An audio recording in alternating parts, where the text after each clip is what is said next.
Awalnya, sebenarnya gue adalah seorang yang pemalu, teman-teman. Dulu, ketika gue masih TK, gue masih ingat banget. Gue tuh orang yang bahkan duduk samping cewek aja, samping teman cewek aja, gue tuh takut gitu. Bahkan jangan jauh-jauh ngingetin orang deh, atau misalnya negur orang, enakan ke orang, jangan. Gue bahkan ngomong ke orang, ngasih tau apa yang gue rasakan aja, gue masih malu dan takut-takut. Sampai pada suatu ketika ya, gue beranjak SD, gue sekolah kelas 1, 2, 3, kelas 3 sampai kelas 4 SD, itu gue baru mulai berani untuk ngungkapin apa yang gue tahu, apa yang gue rasakan, dan apa yang gue inginkan ke guru bahkan, ataupun ke teman sebaya gue. Ketika teman-teman SD gue kelas 1, kelas 2, mereka bisa show off skill yang mereka punya, mereka bisa ngasih tahu mereka bisanya apa, mereka bisa nyampein keluh kesah mereka seperti apa, gue cenderung nutup diri nih, gue cenderung nggak berani ngasih tahu apa yang gue rasakan, apa yang gue inginkan, dan bahkan ya, sesimpel mungkin gue nyebutnya nggak enakan sama orang gitu. Ketika gue beranjak kelas 3, kelas 4, sampai pada akhirnya gue SMP, sampai gue SMA, diberikan panggung, gue bisa jadi ketua organisasi, gue bisa mimpin banyak orang, bahkan mungkin kalau jadi ketua organisasi gue nggak sekali doang, tapi bahkan 2-3 kali gitu, mimpin banyak orang dan ngurusin banyak orang. Yang bikin gue pede pertama kali, yang bikin gue ngerasa gue harus show off, yang bikin gue pede untuk bahwasanya gue harus belajar public speaking, gue harus berani ngomong depan banyak orang adalah gue ngelihat orang tua gue, especially ibu gue,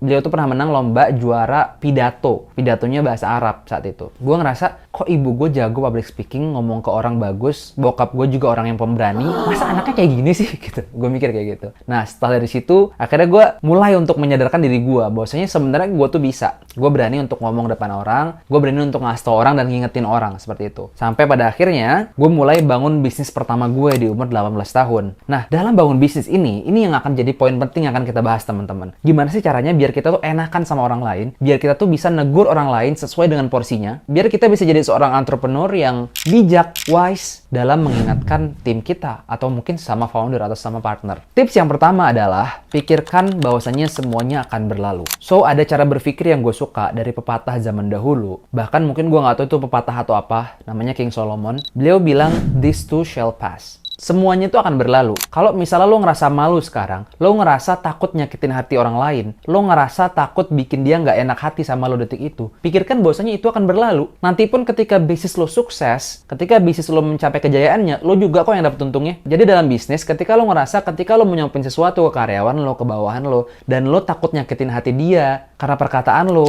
ya udah lo susun dulu aja kalimatnya, lo pikirkan kalimat yang enak buat disampaikan ke dia, tapi sampaikan secara objektif, sampaikan apa yang memang semestinya lo sampaikan. Karena pada akhirnya ketika lo nggak enakan terus-menerus, jadi orang yang nggak enakan, sampai kapanpun, lo akan jadi orang yang nggak enakan dan bisnis lo akan stuck cuman gara-gara satu masalah doang, satu orang doang. Bayangin ketika salah satu faktor terpenting dalam bisnis, which is people atau manusia atau sumber dayanya, itu lo nggak enakan terus sama dia. Ya gimana bisnis lo bakal bisa berkembang? Gimana bisnis lo bakal bisa punya integritas kalau misalnya lo aja nggak berani negur karyawan lo atau bawahan lo? So, sebagai seorang leader, sebagai seorang pemimpin bisnis, sebagai seorang yang punya kekuasaan, stakeholder, lo harus berani ngomong, lo harus ungkapkan dengan cara yang baik, dengan cara yang bijak, biar nantinya dia akan berpikir dan dia akan merubah perbuatannya tersebut. So, yang kedua, objektif dan kritisi apa yang dia kerjakan. Kita ketika mengkritisi orang lain, kita kritik orang lain dalam dunia pekerjaan atau dalam bisnis, kita kritik dia secara fungsional, secara tugas yang memang harusnya dia lakukan, bukan secara personal. Jadi sampaikan aja selagi itu nothing personal ya, selagi itu memang lo ngingetin dia untuk kebaikan bisnis, untuk masa depan bisnis, sampaikan aja dan ungkapkan apa yang memang seharusnya diungkapkan. Nah, cara yang ketiga, jangan pernah ngingetin orang lain di depan banyak orang.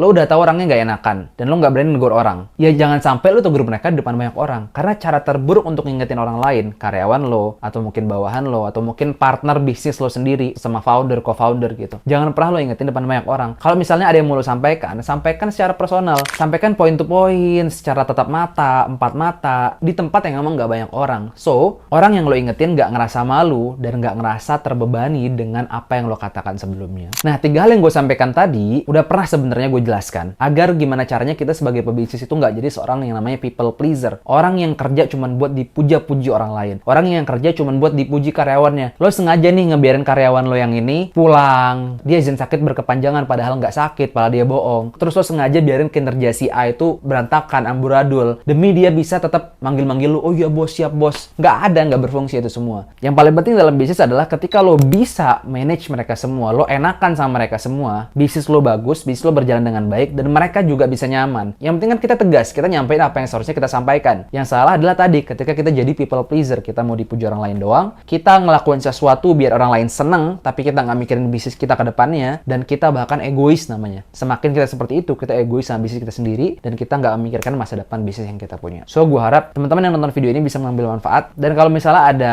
request video atau apapun yang mau kalian untuk gue bahas di video-video selanjutnya, jangan lupa untuk tulis di kolom komentar apapun itu, dan thank you, bye-bye, see you guys in the next video.